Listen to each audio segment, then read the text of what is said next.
Hello friends, super magic रसोई में मित्रों हूँ आपनु स्वागत करूँ छूं। आज हूँ घी के तेल वगर आज आप सूप बनावशुं तो पण एकदम बार जेवो ज बनशे।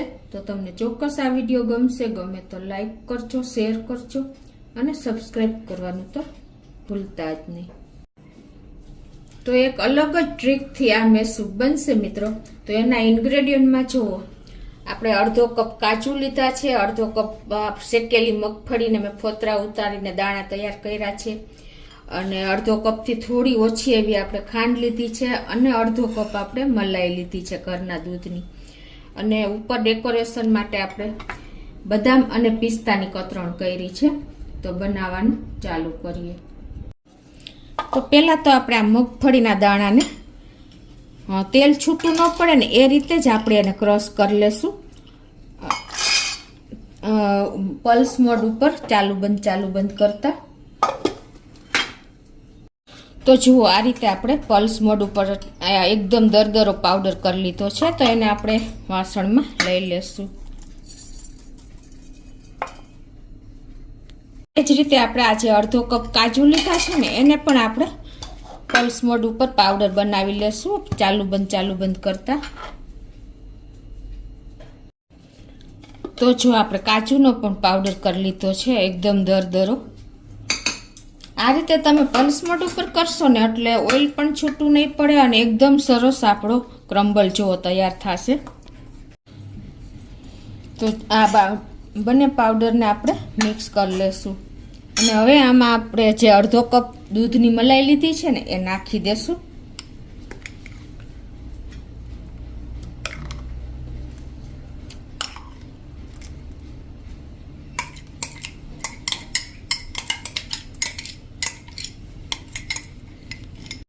ને એને આપણે આ રીતે જ મિક્સ કરી લેશું એકદમ સરસ। આમાં નહીં આપણે તેલનો ઉપયોગ કરી કે નહીં ઘીનો ઉપયોગ કરી તો પણ આપણો મેસૂબ એકદમ સરસ તૈયાર થશે। આ રીતે પરફેક્ટ મિક્સ કરી લેવાનું છે। હવે તમે તમારા ટેસ્ટ એકોર્ડિંગ થોડી ઘણી વધઘટ કરી શકો છો ખાંડમાં। અત્યારે મેં અડધો કપથી થોડીક 1 ટેબલ સ્પૂન જ ઓછી છે એટલી ખાંડ લીધી છે, એટલે કે સાકરનો પાવડર છે, એને પણ આપણે આ રીતે મિક્સ કરી લેશું।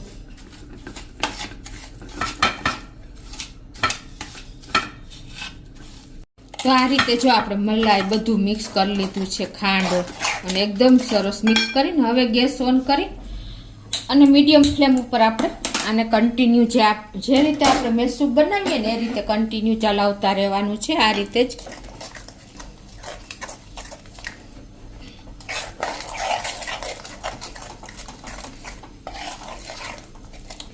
મિત્રો આપણે મગફળીનો મેસૂપ બનાવીએ છીએ, ચણાનો બેસનનો મેસૂપ બનાવીએ છીએ, કાજુનો મેસૂપ બનાવીએ છીએ, અને એકદમ આજે હું તમને ઇઝી મેથડ બતાવું છું કે ત્રણેયનું પરફેક્ટ માપ લઈ અને આ રીતે તમારે કન્ટિન્યુ મીડિયમ ફ્લેમ ઉપર ચલાવતા રહેવાનું છે।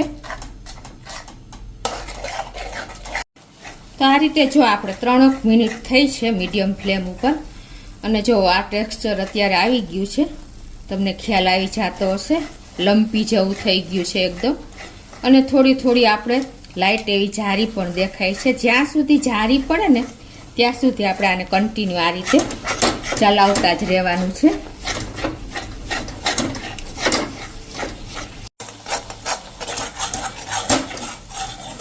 આ રીતે મિત્રો તમારે એક ચલાવવામાં ખાસ ધ્યાન દેવાનું છે, નહીં તો તળિયે બેસી જશે। મેસૂપમાં કન્ટિન્યુ આપણે એલર્ટ રહેવું પડે છે। જો તમને સેજ જારી દેખાતી હશે આ રીતે।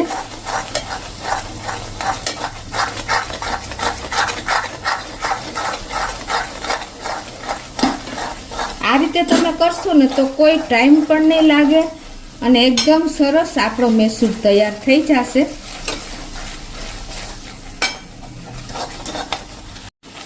જુઓ મિત્રો, હવે સેજ આવી રીતે જારી દેખાય છે, તમને ખ્યાલ આવી જતો હશે। જુઓ હજી થોડીક વાર આપણે 1 મિનિટ હજી ચલાવશું। તો મિત્રો જુઓ જારી તૈયાર પડી ગઈ છે, તમને ખ્યાલ આવી જતો હશે. તો મેં એક મોલ્ડમાં આ રીતે જો ઓઇલ લગાવીને પણ એક કન્ટેનર તૈયાર કરી લીધું છે. તો હવે એને આપણે એમાં ઢાળી દેશું.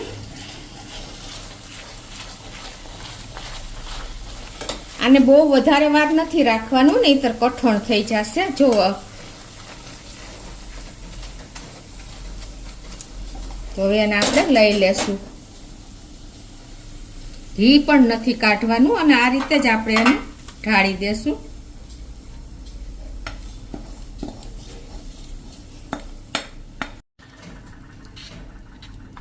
તો આ રીતે આપણે મેસૂબને નાખી દેશું અને સેજ આપણે થપ આવી રીતે ચમચેથી જ સરખો કરી લેશું.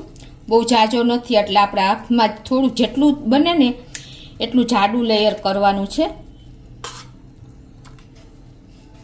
અને હવે ઉપરથી આપણે આ કતરણ નાખી દેશું.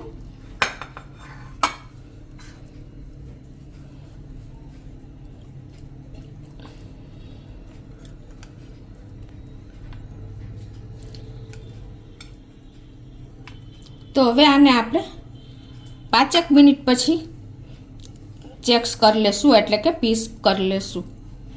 તો જો આપણે સેજ ગરમ છે ને ત્યાં જ આપણે એને આવી રીતે ચેક્સ મૂકી દઈએ, નહીતર પછી જલ્દી ન થાય. એટલે આ રીતે આપણે જાડો થર જ કરવાનો છે, તો જ તમારો મેસૂબ સરસ જારીદાર દેખાશે.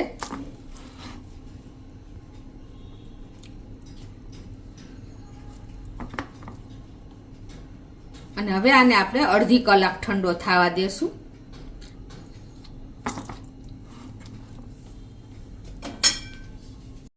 તો જો આપણે અડધો કલાક થઈ ગયો છે અને આપણો મેસૂબ પણ ઠંડો થઈ ગયો છે. તો તમને કાઢીને પણ બતાવી દઉં.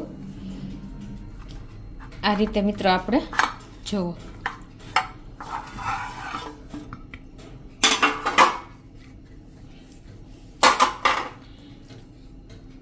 જો મિત્રો છે ને એકદમ જાળીદાર આપણો મેસૂબ તૈયાર થયો છે. તમને ખ્યાલ આવી જતો હશે. બધા પીસમાં એટલી જ જારી પડી છે, જુઓ છે ને.